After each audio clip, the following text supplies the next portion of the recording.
आज का विषय वस्तु है अध्यास। पुरुष का अनात्म वस्तुओं में अहम।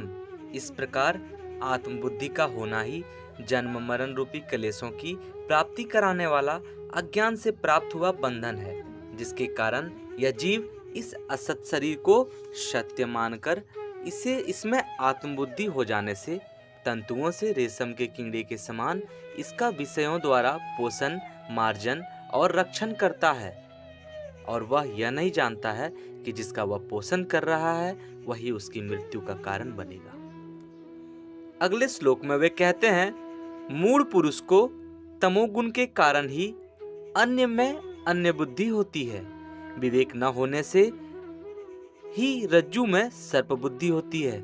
ऐसी बुद्धि वाले को ही नाना प्रकार के अनर्थों का समूह आ घेरता है। अतः हे मित्र सुन, यह जो असदग्राह है यही बंधन है, अर्थात असत्य को ग्रहण करने को ही और असत्य को सत्य मानना ही यही असदग्राह है और यही बंधन है। अखंड, नित्य और अद्वय बोध शक्ति से स्फुरित होते हुए अखंड ऐश्वर्य संपन्न आत्म तत्व को ही यह तमोमयी आवरण शक्ति इस प्रकार ढक लेती है जैसे सूर्यमंडल को राहु। अति निर्मल तेजोमय आत्म तत्व के अदृश्य होने पर पुरुष अनात्म देह को ही मोह से मैं हूं ऐसा मानने लगता है। तब रजोगुण की विक्षेप नाम वाली अति प्रबल शक्ति काम क्रोध आदि अपने बंधनकारी गुणों से इसको व्यथित करने लगती है। महामोह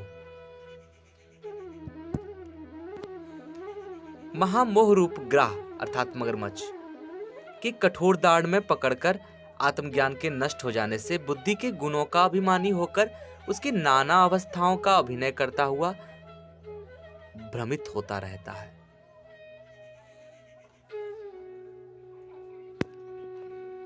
जिस प्रकार सूर्य के तेज से उत्पन्न हुई मेघमाला सूर्य को ही ढककर स्वयं फैल जाती है, उसी प्रकार आत्मा से प्रकट हुआ अहंकार आत्मा को ही आच्छादित करके स्वयं स्थित हो जाता है। इस श्लोक में वे अहंकार की श्रेष्ठता बता रहे हैं और कहते हैं कि जिस प्रकार सूर्य के तेज से उत्पन्न हुई मेघमाला सूर्य को ही ढक लेती है, उसी प्रकार आत्मा से ही अहंकार की उत्पत्ति है और वह आत्मा को ही आच्छादित कर स्वयं स्थित हो जाता है। अगले श्लोक में कहते हैं कि जिस प्रकार किसी दुर्दिन में अर्थात आंधी मेघ आदि का विशेष उत्पात में सघन मेघों के द्वारा सूर्यदेव के आच्छादित होने पर अति भयंकर और ठंडी ठंडी आंधी सबको खिन्न कर देती है, उसी प्रकार बुद्धि के निरंतर तमोगुण से आवृत होने पर मूढ़ पुरुष को विक्षेप शक्ति नाना प्रकार के दुखों से संतप्त करती है। इन दोनों शक्तियों अर्थात आवरण और विक्षेप से ही पुरुष को बंधन की प्राप्ति होती है। इसी से मोहित होकर यह देह को आत्मा मानकर संसार चक्र में घूमता रहता है बारंबार। बंधन का निरूपण। संसार रूपी वृक्ष का बीज अज्ञान है। शरीर में आसक्ति बुद्धि उसका अंकुर है। राग पत्ते हैं, कर्म जल है, शरीर तना है, प्राण शाखाएं हैं, इंद्रियां टहनियां हैं, विषय उसके पुष्प हैं और नाना प्रकार के कर्मों से उत्पन्न हुआ दुख उसके फल हैं, तथा जीव रूपी पक्षी ही इन सुख दुख को भोगने वाला भोगता है। यह श्लोक बहुत ही इंपॉर्टेंट है, जिसमें वे कहते हैं कि संसार रूपी वृक्ष का बीज अज्ञान है और इस शरीर में आसक्ति का जो बुद्धि है वही अंकुर है।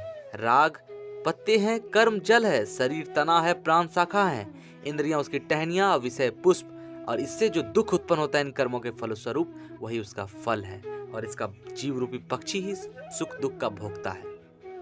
अगले श्लोक में वे कहते हैं कि यह अज्ञान जनित अनात्म बंधन अर्थात शरीर को आत्मा मान लेना स्वाभाविक तथा अनादि और अनंत कहा गया है। यही जीव के जन्म मरण व्याधि और जरा आदि दुखों का प्रवाह उत्पन्न करता है।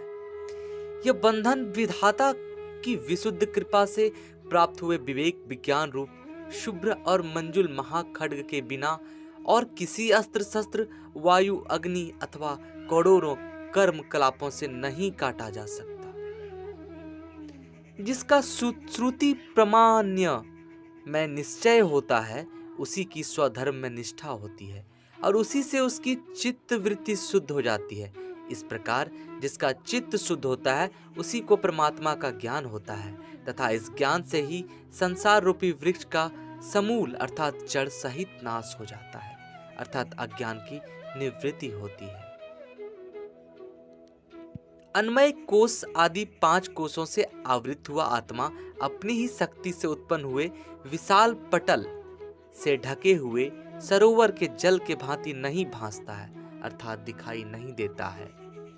जिस प्रकार उस विशाल काई के पूर्णतया दूर हो जाने पर मनुष्यों की प्यास रूपी ताप को दूर करने वाला तथा उसे तत्काल ही परम सुख प्रदान करने वाला जल स्पष्ट प्रतीत होने लगता है, उसी प्रकार 5 कोशों का अपवाद करने पर कि मैं यह कोश नहीं हूँ, यह शुद्ध नित्य आनंद एक रस स्वरूप अंतर्यामी स्वयं प्रकाश परमात्मा दिखाई देने लगता है, भासने लगता है।